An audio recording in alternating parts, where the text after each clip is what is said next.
کیا آپ کے کچن کے سامنے والی الماری میں کافی کا جار موجود ہے؟ اگر نہیں تو یقیناً آپ اس تیز بھاگتی دنیا کا ساتھ نہیں دے پا رہے۔ میں ہوں جویریہ عدیل اور آپ دیکھ رہے ہیں تختی آن لائن۔ 1990 کی دہائی میں سائنسدان یہ سمجھتے رہے کہ کافی کینسر پیدا کرنے کا سبب ہے اور 1991 میں اسے ایک مہلک کارسینوجن کے طور پر جانا جانے لگا۔ مگر 2016 میں اس ریسرچ کے بالکل مخالف ایک ریسرچ سامنے آئی جس میں یہ بتایا گیا کہ کافی کا معتدل استعمال کینسر سے بچانے میں مددگار ثابت ہوتا ہے۔ ڈاکٹر ایسٹرڈ نیلک، جو کہ اسٹراسبرگ فرانس میں انسرن فیسلٹی کی ریسرچ ڈائریکٹر ہونے کے ساتھ ساتھ ایپیلیپسیا کی ایڈیٹر ان چیف بھی ہیں، انہوں نے اپنے ریسرچ ورک میں بتایا کہ کافی یا کیفین کے دماغ پر بہت سے اچھے اثرات بھی مرتب ہوتے ہیں۔ یہ آپ میں چستی اور ہوشیاری لاتی ہے، ڈپریشن ختم کرنے میں مدد دیتی ہے، عام سر درد اور مائیگرین جیسے پیچیدہ درد میں بھی آرام پہنچاتی ہے، اور اس کا معتدل اور لمبا استعمال لوگوں میں دل کا دورہ پڑنے کے خدشات کو بھی کم کرتا ہے۔ آج کی تیز بھاگتی دنیا میں اندازاً ایک دن میں 1.5 بلین کافی کے کپ پیے جاتے ہیں، اور یہ دنیا کی بکنے والی اجناس میں دوسری بڑی جنس تصور کی جاتی ہے۔ چلیے بات کرتے ہیں کافی کی دریافت کی۔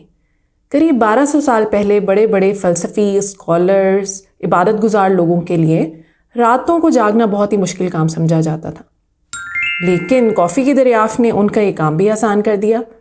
ایتھوپیا کی پہاڑیوں میں ایک چرواہا جس کا نام خالد تھا اپنی بکریاں چرانے جاتا تھا۔ اس نے نوٹ کیا کہ ایک خاص قسم کے پودے کے پتے کھا کر اس کی بکریاں بہت پھرتیلی اور چست ہو جاتی ہیں۔ خالد وہ پتے اپنے گاؤں لے گیا اور وہاں لوگ اس کا قہوہ بنا کر پینے لگے۔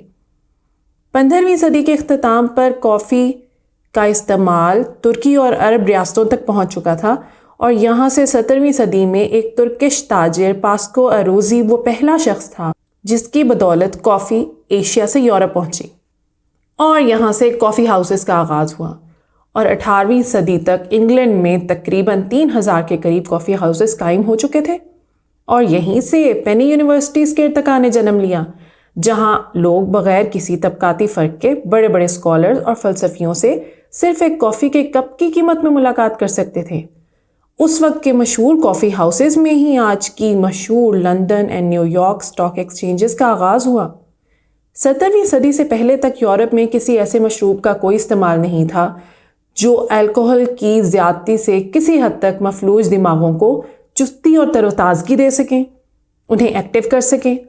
کیفین اپنے اندر بذات خود اینٹی مائکروبیل اور لیگزیٹو اثرات رکھتی ہے، اور ان خوبیوں نے یورپی دنیا کی زندگی میں ایک حیرت انگیز تبدیلی پیدا کر دی۔ 17ویں صدی میں یورپ میں کافی کو بنانے کے نت نئے طریقے ایجاد ہونے لگ گئے، اور ایشیا میں قہوے کے طور پر پی جانے والی کافی فلٹر فارم میں پی جانے لگی، اور کچھ عرصے بعد کیپچن نامی پادری کے نام پر کیپیچونو کافی کا آغاز ہوا، جو قدرے ہلکے رنگ کی اور دودھ، کریم اور شہد کے اضافے کے ساتھ تھی۔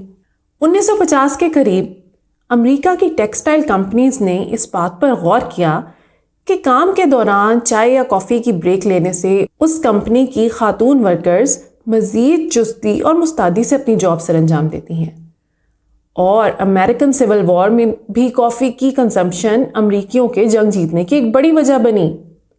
مائیکل پولن، جو ایک مشہور جرنلسٹ اور مشہور مصنف ہیں، ان کے مطابق آپ کافی کی اہمیت کا اندازہ تب تک نہیں لگا سکتے جب تک آپ اس کا استعمال مکمل ترک کر کے دیکھیں۔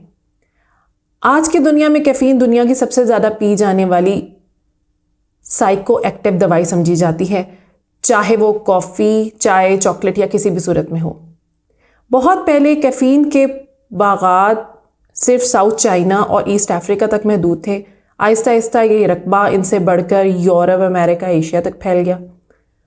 کافی کے نیوٹریشن تک پر بات کی جائے تو اس میں بہت اچھے مقدار میں وٹامنز، منرلز اور اینٹی آکسیڈنٹس پائے جاتے ہیں جو مختلف قسم کی بیماریوں سے لڑنے میں مددگار ثابت ہوتے ہیں، جیسا کہ مختلف قسم کے کینسرز، دل کی بیماریاں، ٹائپ 2 ڈائبٹیز، ڈائمینشیا، پارکنسنز ڈیزیز وغیرہ۔ تو یہ تھیں کافی کے اچھے اور مفید استعمال کے بارے میں چند حقائق اور تاریخی معلومات۔ امید ہے کہ آپ کو پسند آئی ہوں گی۔ تختی آن لائن کو لائک کریں، شیئر کریں اور اس علم کو دوسروں تک پہنچا دیں۔